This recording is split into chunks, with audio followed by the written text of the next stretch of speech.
Hello, everyone. Welcome. I'm Dan Kaufman, SportTechie's Managing Director. I have the pleasure of introducing our next panel discussion, Advances in Digital Fan Engagement, powered by Comcast SportsTech. If you have not checked out Comcast SportsTech, I encourage you to do so, comcastsportstech.com. The accelerator that they're running is very interesting, and I'm certain you'll enjoy checking out what they're doing. They also are activating here, and they have a booth, and there's some folks there that you can chat with, so make sure you go check out their booth when you have time.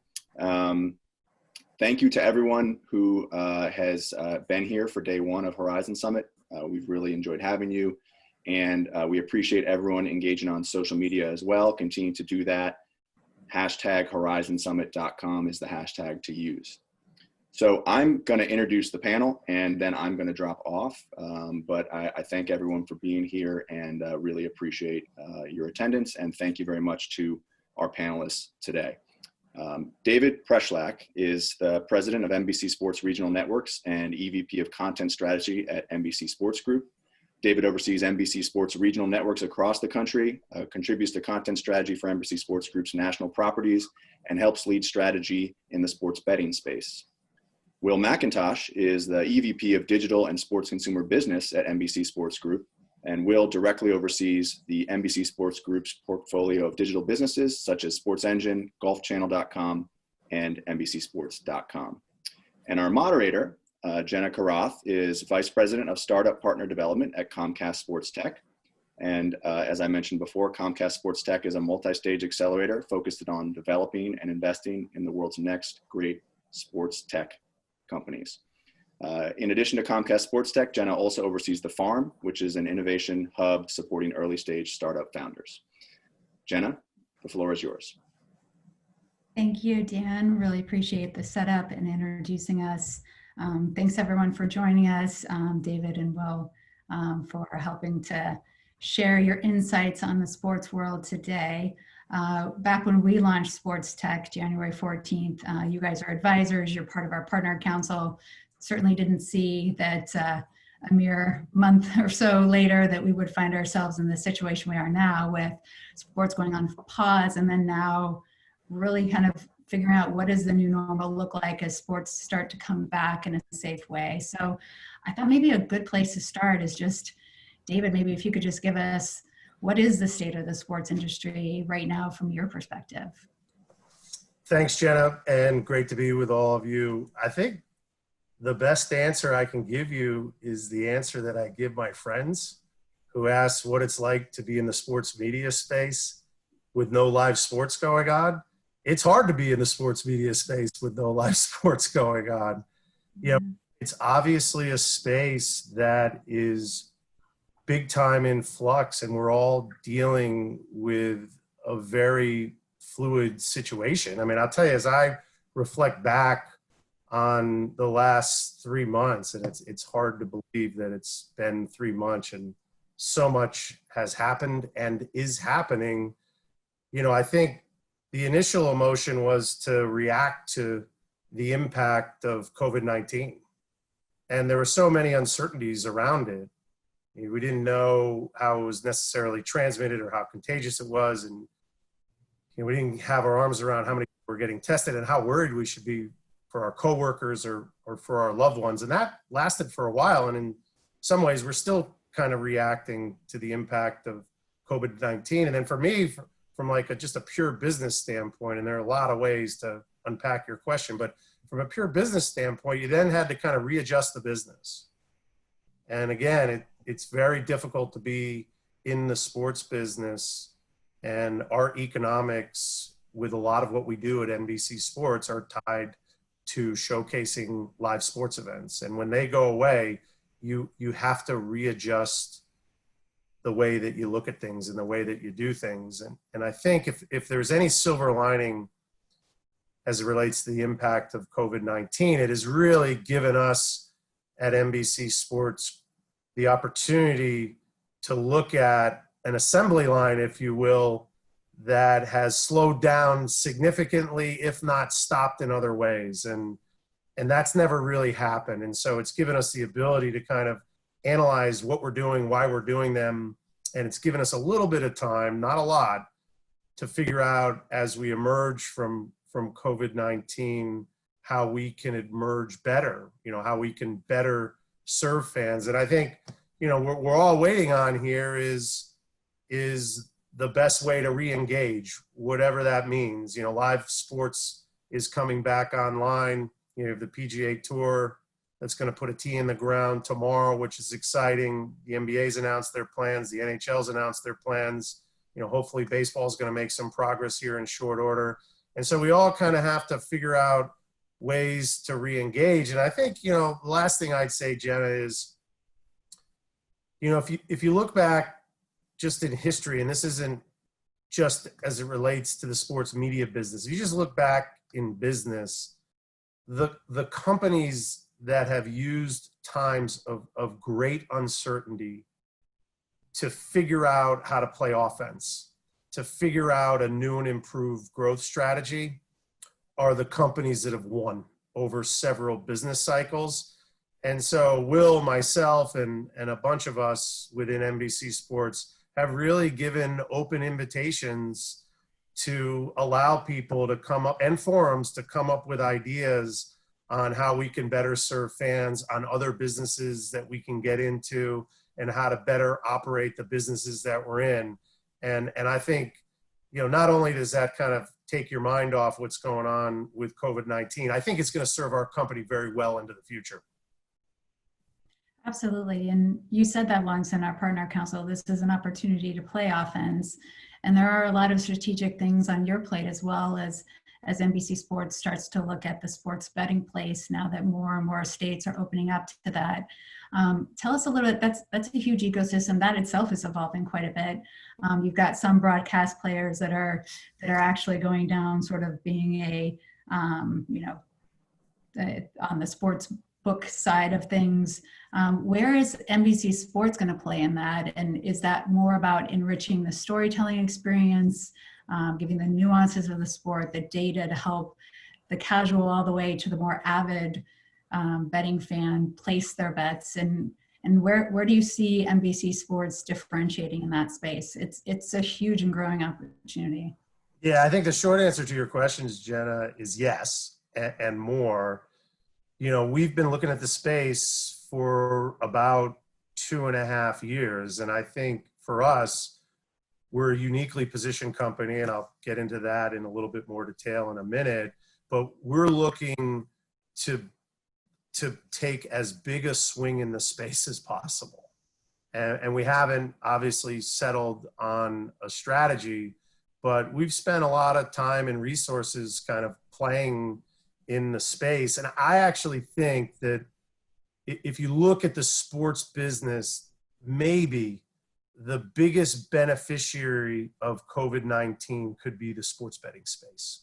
And I would look no further than the announcement that legalizing sports betting, not just for brick and mortar, but for mobile as well, may hit the ballot in California in November. Now, if you would have asked me if that was a possibility back in January, I would have said no, unequivocally no.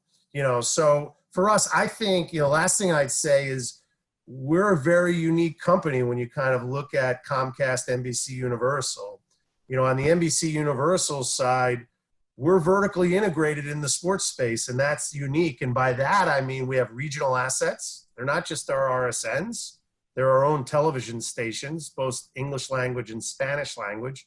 And we obviously have national assets, right? Whether it be the NBC network, the NBC Sports Network, Golf Channel. I'd put a lot of the businesses, if not all the businesses that Will runs, in that category. So I think that puts us in a very unique position to execute in many, many ways that separate us from other media companies. And then if you just kind of look at Comcast, NBC Universal as a whole, we are by definition a vertically integrated company. We're a media company, but we're also a distribution company. We're the largest video company in the United States and the largest high-speed data provider in the United States as well. And that to me is a really powerful combination for any company in any space, but especially in the sports betting space. Oh, absolutely. And you're right.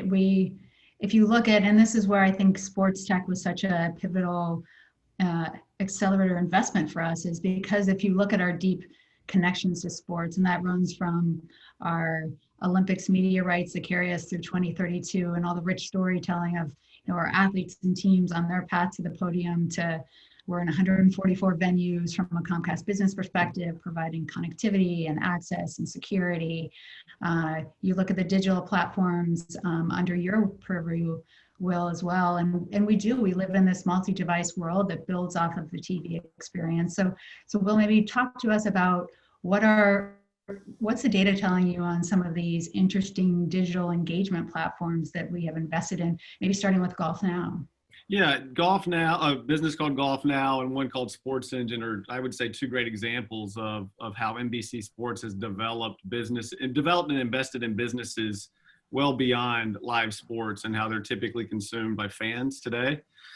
Golf Now, for those that don't know, is a tee time reservation platform that's used by millions of golfers and thousands of golf courses. And what's been interesting for us is we're seeing substantial growth in tee times being reserved through our technology related to the way that golf courses and golfers are behaving coming out of this time in quarantine.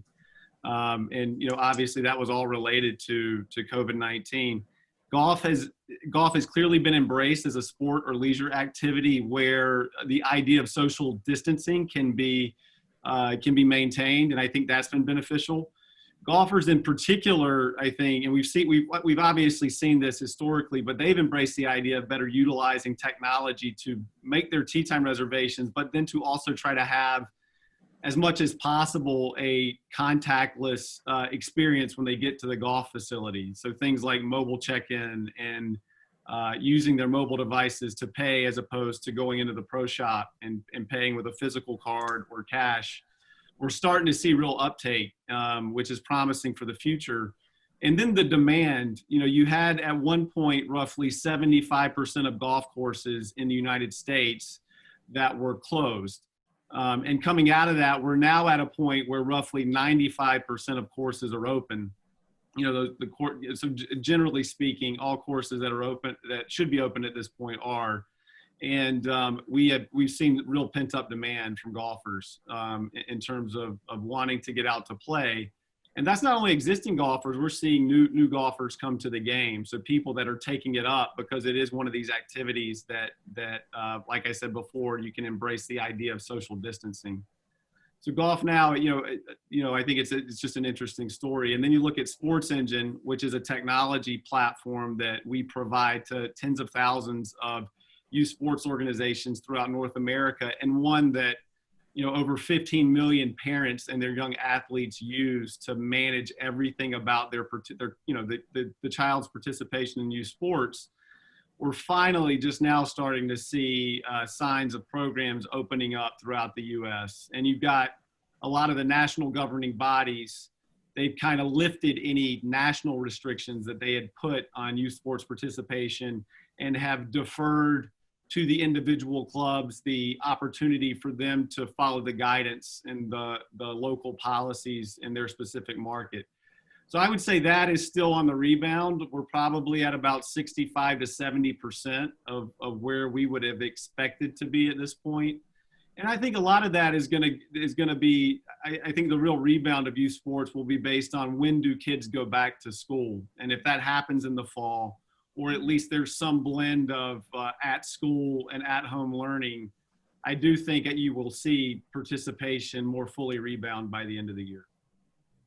Yeah, and hopefully, for our youth sports, I ran track and cross country for Baylor University. It's where I learned teamwork, working hard, having a plan. There's so many life skills that come out of that. And, you mentioned golf just being sort of this natural sport to get back out there. And I've shared with you, Will, the little local golf course near us. I have never seen more families with young kids that are now getting introduced to the sport because it is one of the inherently safer sports to get back into. So that's a beautiful thing to see. Staying on the golf theme, let's talk a little bit about what does the world look like when you go from the production elements at a big golf tournament to remote production today. David, can you talk a little bit about the challenges that has opened up, how that has forced you, born out of necessity, to think about things in a new and different way?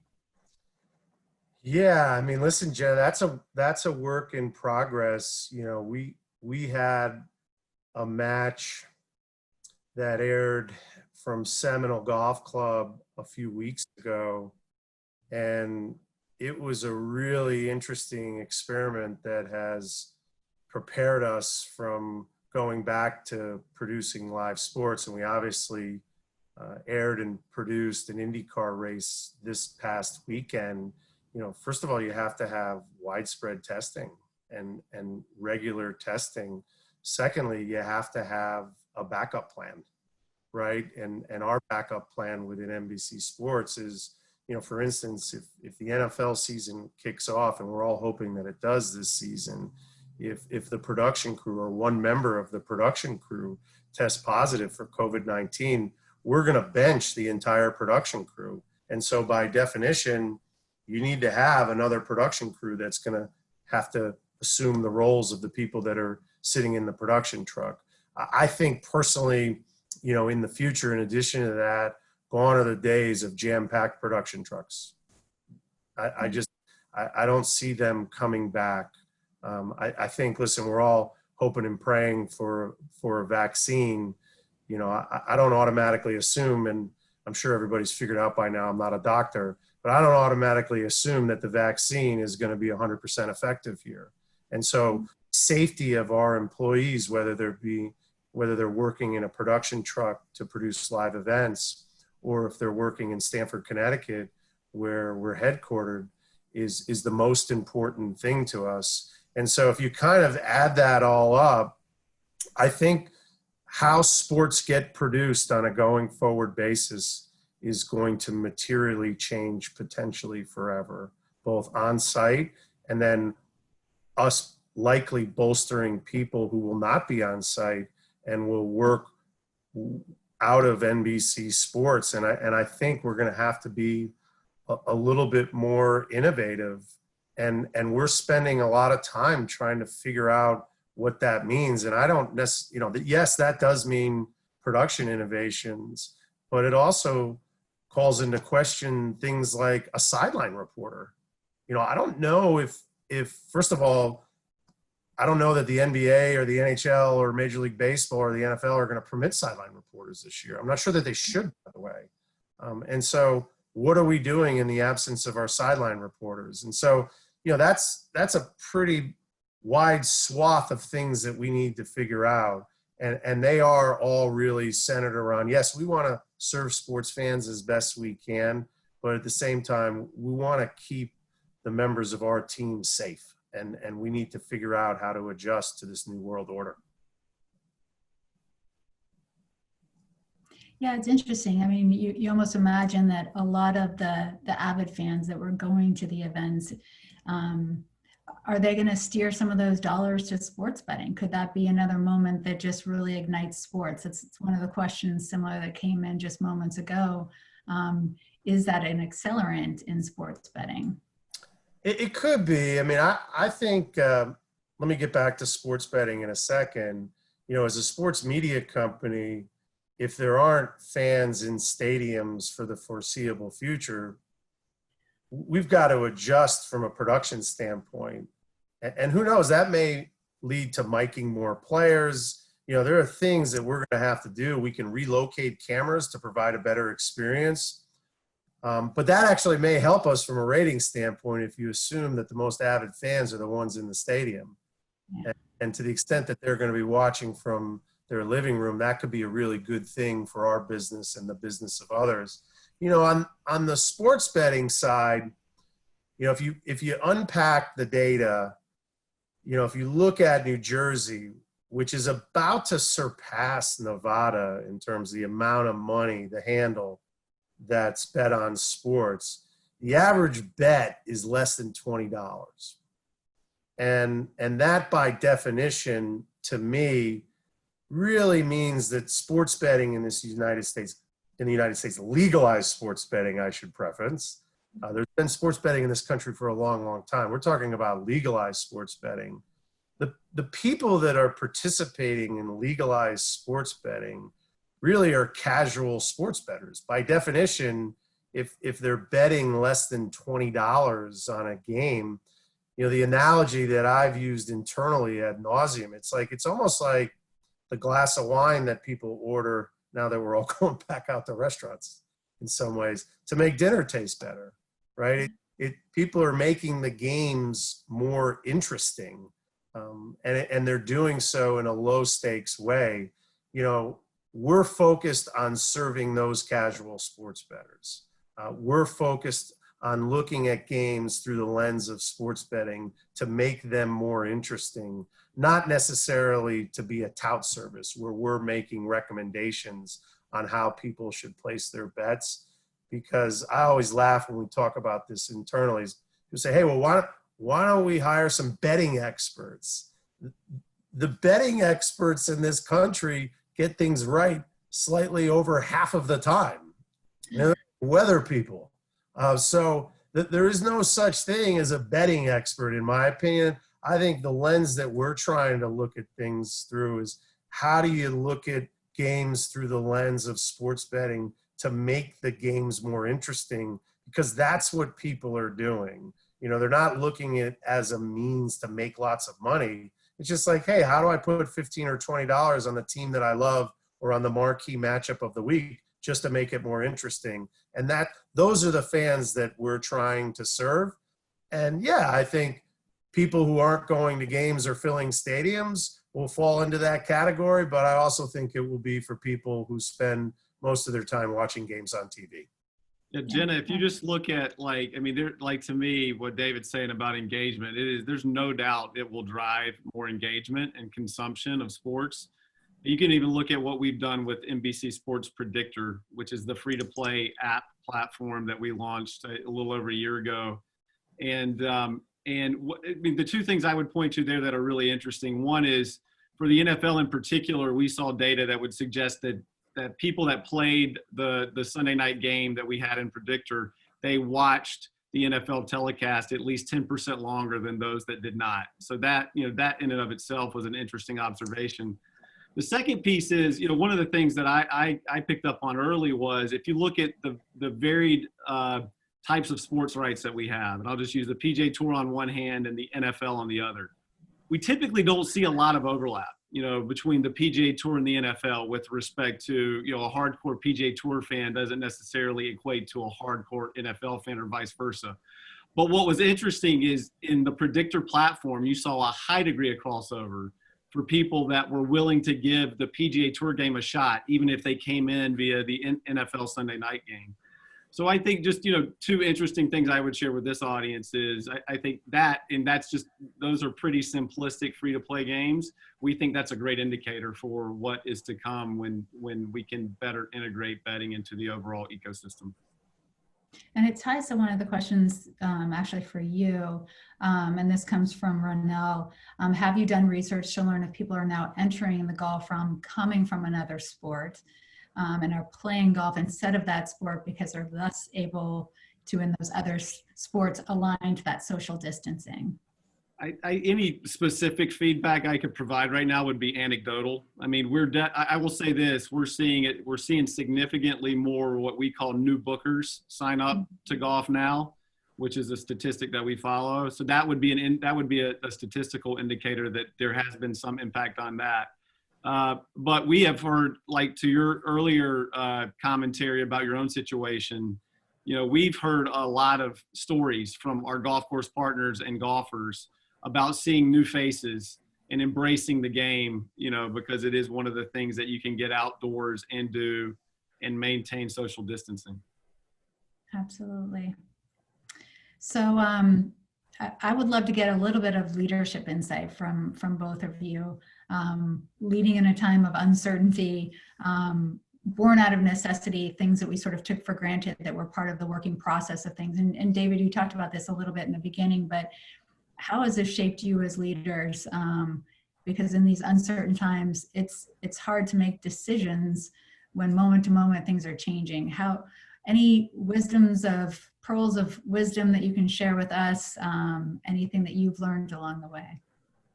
Yeah, I mean, I think tragically things are a lot more uncertain than when we were all first quarantined.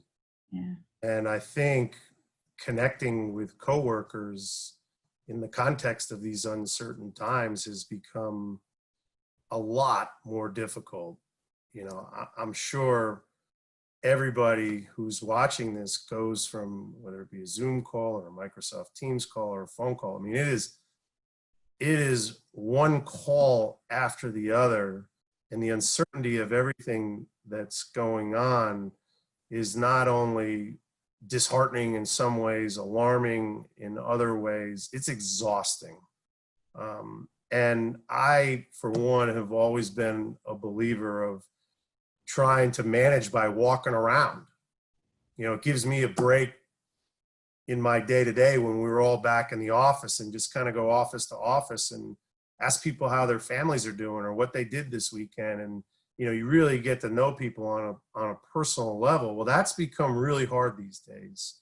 And I've tried to be really super disciplined with my time, and I haven't been successful every day, unfortunately, just to figure out ways how to pick up the phone and call people and see how they're doing.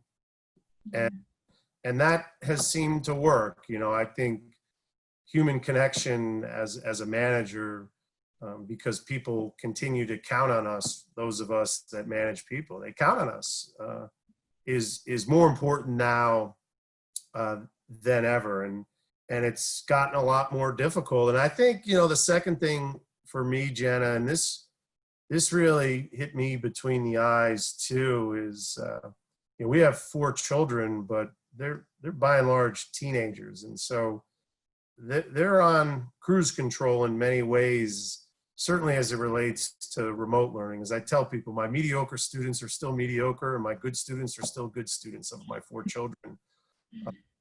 But not everybody's in that position, regardless if they have children or not. And I have seen the stress in colleagues' eyes who are balancing the role of mother or father, particularly those who have young children, or the stress in coworkers' eyes as they're balancing the health of their parents, and taking a step back and really truly understanding that not everybody's situation is the same, and really spending time trying to understand what people's situations are, and ask them how they're doing, and ask them how you can help, is more important now than ever. And I think the last thing that I would say, certainly relative to a long overdue movement in this country, is that we've always viewed, particularly within our regional sports network businesses, that our role, like the why in terms of why we exist, is to connect our communities through sports. And it's more important for us now than ever to figure that out, and to figure out how we can play a role at our networks to make our communities in this country a better place for everybody. And so as a leader, Will and I are spending a lot of time and making it a point to make sure that we are talking about that every day, because sports, you know, all of us in the sports business have a unique opportunity to connect people regardless of race, regardless of religion, regardless of gender, through sports. And it's our responsibility to do that. And the only way to do that is to roll up our sleeves and get things done, and figure out what we can do to make this country a better place. Beautifully put. Well, I honestly, I know we're out of time, and I don't think I could add anything better than that anyway. I would just say, you know, communication and transparency they were already important, and they're even more important in an environment where, as a leader, you can't be, you know, the idea of presence, you know, you want to be present, you know, in and around your team, and to try to figure out how to do that in a virtual world, I think has been a challenge for all of us. But communication and transparency. I couldn't agree more. And beautifully put. I mean, sports, it crosses geographies, cultures, boundaries, races. It's about what brings us together. seeing those inspiring moments, what our athletes, our teams can do. And that's whether you're an athlete yourself, weekend warrior, or it's rooted in all those family memories growing up, rooting for your local team. So it's good to know we're all in this together. We're figuring out ways to get our sports back up and running in a safe way, and we'll get on the other side of it. We'll be there as fans to cheer them all along the way. So I just want to thank you guys both for sharing your insights. Thank you for the questions that came in. I was trying to sprinkle in those that I could, but I appreciate, again, the time in the panel with you guys. Thank you. Thanks for the opportunity. See you guys later.